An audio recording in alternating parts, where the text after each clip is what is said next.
How to access and use Google Shopping. So hey guys, welcome to this tutorial. In this tutorial I'll be guiding you through the steps on how you can access and use Google Shopping. So now to start, the first thing that you can do is open any web browser of your choice. I'll be recommending to use Google Chrome. Now once you're inside Google Chrome, simply click onto this option that is Google Apps just over the left hand side of your profile picture.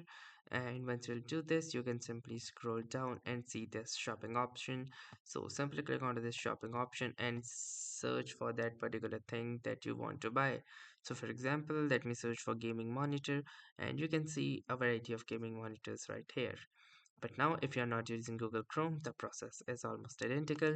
Simply go to the search bar and search for Google Shopping.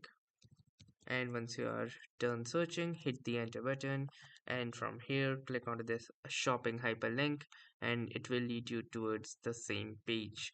And from here you can compare prices and apply various kinds of filters as well. So that was all for this tutorial. Thanks for watching and have a nice day.